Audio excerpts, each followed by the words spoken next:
मर्द के लिए जायज नहीं कि वो औरत की जुबान से मिलाद भी सुने, नात भी सुने। मर्द के लिए जायज नहीं, मर्द को मर्द सिखाएगा, औरत सिखाएगी तो औरतों को सिखाएगी। बेशक आप सवेरे फतवा दीजिए कि छोटी सी मस्जिद में बैठ के, छोटे से कोने में बैठ के छोटा सा मौलवी, और वहां तो इतने इतने बड़े मुफ्ती टीवी पे बैठे हुए, वो गलत है तो सही है, कैसे हो गए? सुनो, मेरे नबी पाक अलैहिस्सलातु वस्सलाम के मजहब का हुस्न ये है कि इस्लाम कहता है एक नजर बीबी को देखा किसी ने गलती से तो माफी हो जाएगी, दूसरी नजर शहवत से देखा तो हराम है उसके लिए। वो पाकिस्तान का मौलवी हो या सऊदी अरब का शाह हो, किसी के लिए औरतों के बीच फिरना उठना बैठना जायज है? मेरे नबी पाक सल्लल्लाहु ताला अलैहि वसल्लम ने फरमाया मैं औरतों से मुसाफा करने नहीं आया। और मेरे नबी पाक सल्लल्लाहु अलैहि वसल्लम ने फरमाया, हुजूर फरमाते लेकिन ना कुत्ता बिल्कुल नापाक नहीं होता, कुत्ते का थूक नापाक होता है, या कुत्ता गीला हो जाए तो नापाक होता है, लेकिन खिंजीर सारा नापाक होता है, कुल नापाक है खिंजीर।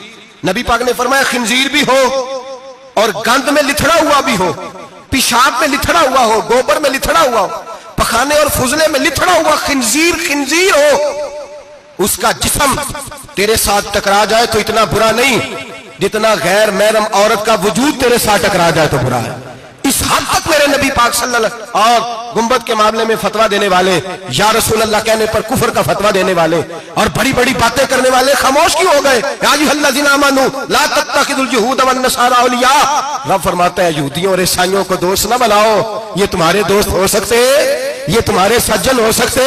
जब अर्श का मालिक कह रहा है सज्जन नहीं हो सकते तो तू दोस्ती की बात कैसे बढ़ा रहा है? या रसूल अल्लाह हमारे सज्जन कौन हो सकते हैं?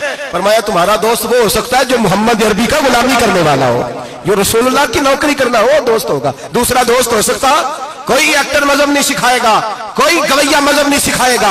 हजरत जनाब सैयदना जुनैद बगदादी, बगदाद के पीर से किसी ने पूछा था आज से 1100-1200 साल पहले, वो तो जमाना वैसे नेकी और परहेजगारी का था, कहा बाबा जी मर्द और औरत नेक हो, बगैर पर्दे के, बगैर हिजाब के, बगैर दीवार के बैठकर एक दूसरे को दीन सिखा सकते हैं? हजरत साहब बताइए, मर्द और औरत नेक हो तो बगैर पर्दे और हिजाब के एक दूसरे को दीन सिखा सकते हैं? तो हजरत जुनैद बगदादी फरमाने लगे सिखाने वाला हसन बसरी हो और सीखने वाली राबिया बसरी हो तो फिर भी बगैर पर्दे के बैठने की इजाजत नहीं। तो मुफ्ती साहब को इजाजत किसने दी? मौलाना साहब को इजाजत किसने दी? बड़ा वो नहीं होता जो टीवी पे ज्यादा आता है, बड़ा वो होता है जो रसूलुल्लाह के दीन पे अमल ज्यादा करता है। हजरत अब्दुल्लाह इब्न मसूद रदी अल्लाह ताला अन्हु फरमाते ज्यादा बातें करने वाला आलिम नहीं होता। हुजूर फिर आलिम कौन होता है? फरमाया पढ़ो कुरान, इन्नमा यख्शल्लाह मिन इबादिहिल उलमा।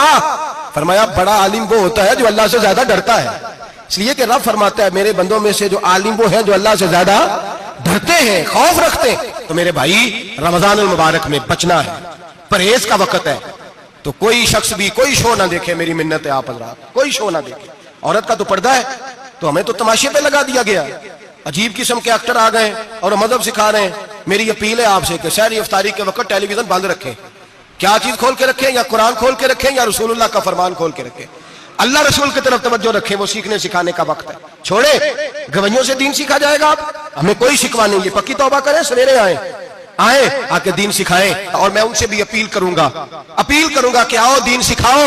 हजरत फुज़ैल बिन अय्यास फरमाते मैं डाकू था, कभी कभी छुप छुपा के जुमा पढ़ा करता था, फिर मैंने तौबा की तो सच्ची तौबा की, फिर मैंने तौबा की तो रब को राजी करने वाली तौबा की, फिर मैंने तौबा की तो छोड़ी हर शय, गरीबों का लूटा हुआ माल वापस किया, जिसके पैसे न दे सका उसके घर में जाके उसकी भैंसों को चारा डाला, उसके ऊंटों की खिदमत की, मैंने कर्जे चुकाए।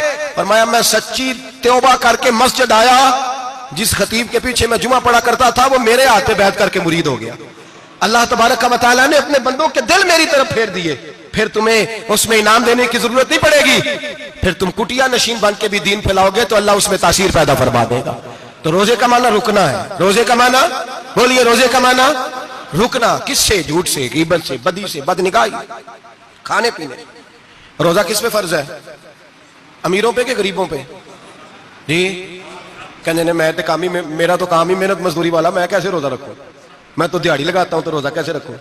मैंने नहीं किसी हदीस में पढ़ा के रोजा वो रखे जो दफ्तर में बैठता है। सहाबा के जमाने में तो दफ्तर होते ही नहीं थे, किसी जगह नहीं लिखा हुआ रोजा वो रखेगा जो एसी में बैठता है, तब तो एसी थे ही नहीं। हजरत अबू बकर सिद्दीक रज़ी अल्लाह तआला अन्हु से लेकर जनाब बिलाल तक सारे अपने हाथ से काम करते, सारे अपने हाथ से काम करते, सारे। हजरत उमर फारूक रज़ी अल्लाह तआला अन्हु खलीफा वक्त होने के बावजूद माले गनीमत के ऊंट चरने जाते थे तो चरागाह में छोड़ने में जाते थे, लेने भी आते थे वापस। सारे लोग अपने हाथों से मुशक्कत वाले काम करते। हजरत बिलाल मजदूरी करते, सलमान फारसी मजदूरी करते, मिकदाद मजदूरी करते, सहाबा मजदूरियां करते, रोजे रखते। और रमजान के जाने का वक्त होता तो दर रसूल पे खड़े होकर अर्ज करते, महबूबा दिल नहीं भरा, दिल करता है कभी रब सारा साल ही रोजे अता करे, सारा साल रमजान दे तो हम सारा साल रोजे रखने को तैयार है। जज्बा था, ताकत थी, हिम्मत थी। आज नौजवान लड़का है, कहता है मुझसे भूख बर्दाश्त नहीं होती। मेरे भाई, रब बीमारी ला देना, अल्लाह से दुआ मांगे, अल्लाह शिफाए अता फरमाए, और दुआ करें अल्लाह आजमाए से महफूज फरमाए। आप यकीन करें, मैंने लोगों को देखा है, हलक से कतरा नहीं उतरता, खुराक की नाली लगी हुई है, आला ग़िज़ाएं पकी हुई पड़ी है। अर्श का मालिक कहता है मैं तेरे हलक से गुजरने नहीं दूंगा, कानून बन गया। मैंने देखा है ड्रिप पे लोग जिंदा है, बोतल लगी हुई है, ग्लूकोज की, गुजारा चल रहा, आला ग़िज़ाएं पड़ी है, लाखों रुपया तिजोरी में पड़ा है।